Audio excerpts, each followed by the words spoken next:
स्वरूपं गुरुपवनपुर भूसुरदास कुलजातं पार्वती नामधेयं समरेदु नित्यं तव पदद्वयं भवतु सर्वकल्याणकारणम् आम्रवनेश्वरदास भूसुर कुलजातं वासुदेव नमपितृस्वरूपं समरेदु नित्यं तव पदद्वयं भवतु सर्वकल्याणकारणम् लोकगुरुं सर्ववन्द्यं सकलमुनिजनादिदेवगणपूज्यं दक्षिणामूर्तिं वन्दे सकलगुरुपरम्परां दशभुजरूपं रत्नकलशहस्तं विभूतिरालिङ्कितस्वर्णदेहं वन्दे गणपतिं रविपादमीश्वरं सर्वविघ्नहरं नमामि योगक्षेमं मङ्गलदायक स्वरूपं नरसिंहरूपं सकल कष्टदुरित संशय नाशकारणं मनोहर देहं देवम् आम्रवनेश्वरं करोतु सर्वमङ्गलम् मङ्गलं मङ्गलं लोकोधारणं भक्तजन सकल इष्टार्थप्रदायकं नारायणम् इष्टपूज्यं वन्दे आम्रवनेश्वरं मङ्गलं नारसिंहम् आम्रवनेश्वरम् अतिभीकर घोर घोर तीक्ष्णं त्रिनेत्रं भीमाकारं भयानकरूपम् सिंहवक्त्रं भीकरं गर्जनं त्रैलोकवास जनलोक भयजनक स्वरूपं सर्वसुरादिलोकजन सम्पूज्यं सकल कष्टदुरित रोग भयाहङ्काराभिचारादिनाशम् अष्टभुजं नखायुधं हिरण्यकशिपुर्नाशकारणं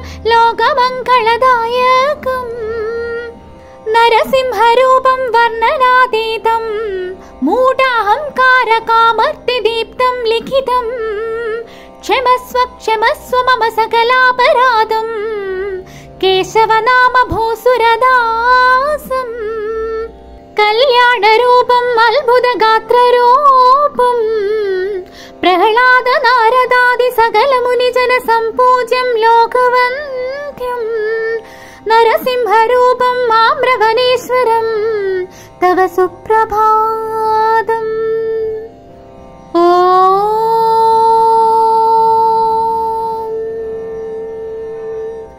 केशवाय नमः लोकपूज्यं महावीरं दुष्टनाशहरं महशक्ति नारसिंहस्वरूपं वन्दे आम्रवनेश्वरं तव सुप्रभातम् नमः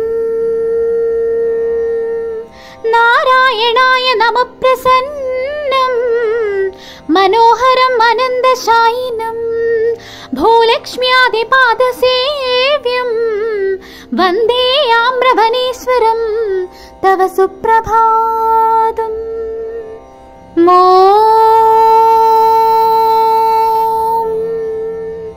माधवाय नमः शान्तं कोमलं अद्वितीयं माधवं कृष्णं जगद्वन्त्यं सकल सुरजन पूज्यं वन्दे आम्रवनेश्वरं तव सुप्रभातम् भं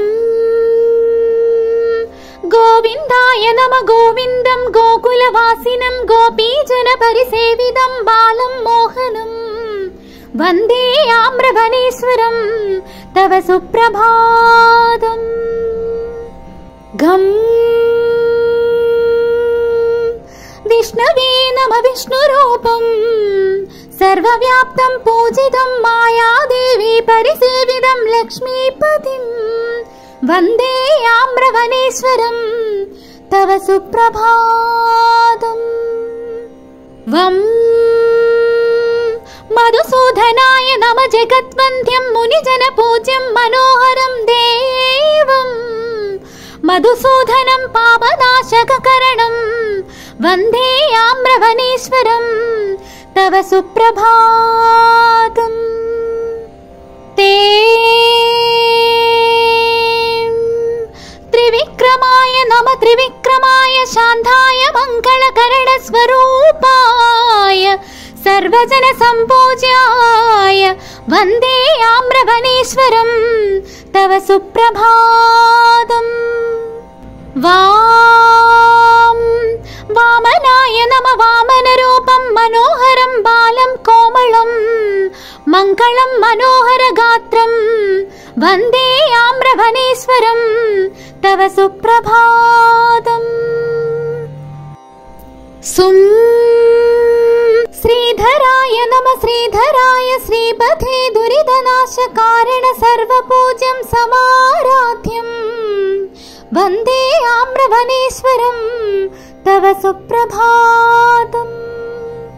धेम ऋषिकेशाय नमः लोकाराध्यं सुरजनवन्द्यं भक्तसंरक्षकं ऋषिकेशं शान्तं कोमलं वन्दे आम्रवनेश्वरं तव सुप्रभातम्।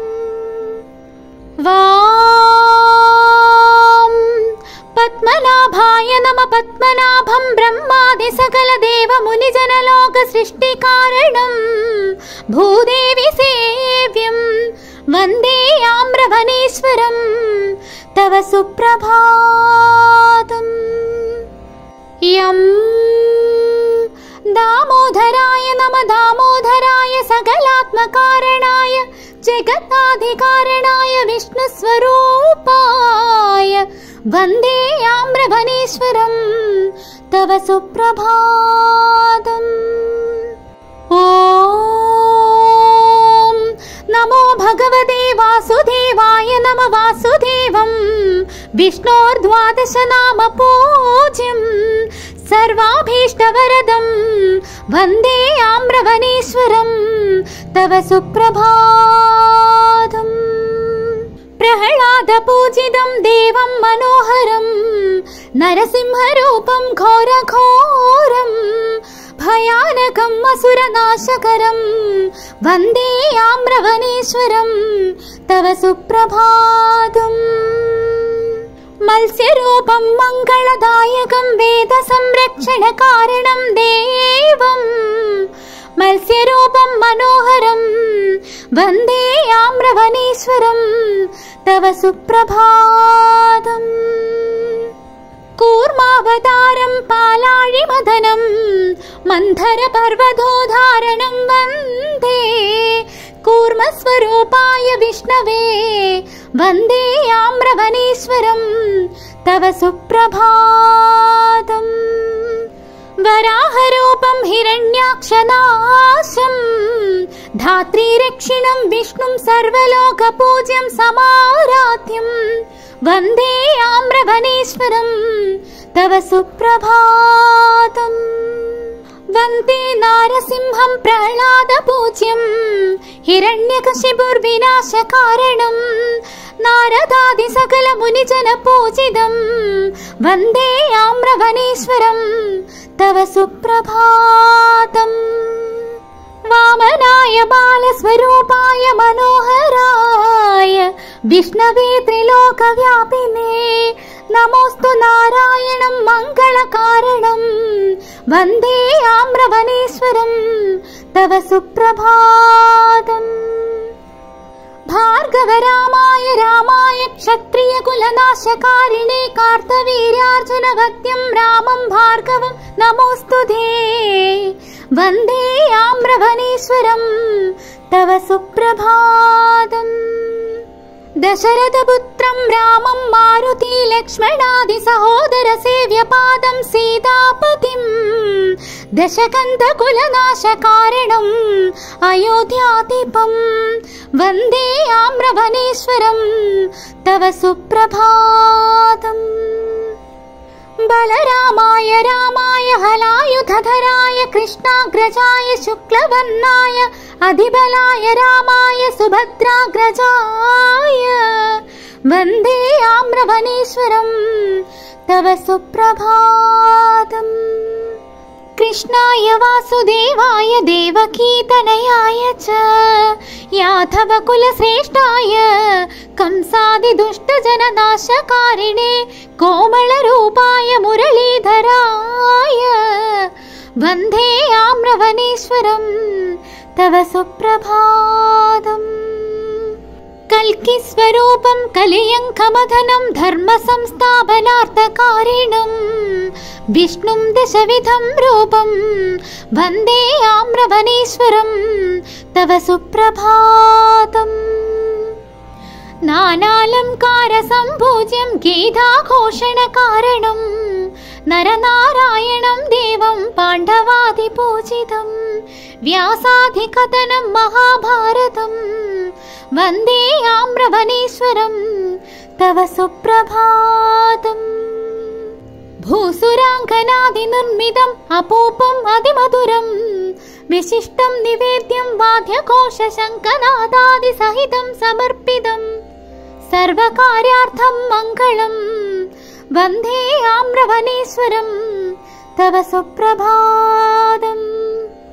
नारायणस्वरूपं नयनमनोहरं लोकवन्द्यं सकलगुणकरं मङ्गलं वेदवर्ण्यं विष्णुं वन्दे नारसिंहम् आम्रवनेश्वरं तव सुप्रभातम्। घोररूपम् अधिघोरगर्जनम् अग्निनेत्रं भयानकं स्तम्भोद्भवं नरसिंहं ब्रह्मादीश्वरपूज्यं वन्दे आम्रवनेश्वरं तव सुप्रभातम्। लोकमङ्गलदायकं दुष्टनाशनकरं भक्तप्रह्लादादिब्रह्मस्तुतिकारणं प्रसन्नं श्रीकरं नारसिंहं वन्दे आम्रवनेश्वरं तव सुप्रभातम्। नानालोकमुनिजनादिसकलजनसेव्यपादपद्मं दुर्लभं मुक्तिदायकं सकलपापहरं मनोहरं वर्णनातीतं वन्दे आम्रवनेश्वरं तव सुप्रभातम्। अष्टभुजं नानाध्यायुधधरं घोरं तीक्ष्णनेत्रं सिंहवक्त्रं भयानकं त्रिलोकपूज्यं नरसिंहरूपं विष्णुं वन्दे आम्रवनेश्वरं तव सुप्रभातम्। वज्रदंष्ट्राय वज्रनाखाय वज्रदेहाय असुरनाशनाय सर्ववेदाय आदिकारणरूपाय नरसिंहाय भक्तरक्षणाय वन्दे आम्रवनेश्वरं तव सुप्रभातम्। भीकरम् अधिघोररूपं सकल इन्द्रास्त्रशस्त्राणि संहारिणं सकलार्तिनाशनं गुणनिधिं वन्दे आम्रवनेश्वरं तव सुप्रभातम्। सर्वरोगदुरितदारिद्र्यदुःखनाशनं नारायणनामं जपं नित्यं मङ्गलं नारायणाय महादेवपूजितं वन्दे आम्रवनेश्वरं तव सुप्रभातम्। लोकाराध्यं वेदवर्ण्यं प्रपञ्चरहस्याधिकारणं पालाळिवासं सर्वलोकजनात्मवासं वन्दे आम्रवनेश्वरं तव सुप्रभातम्।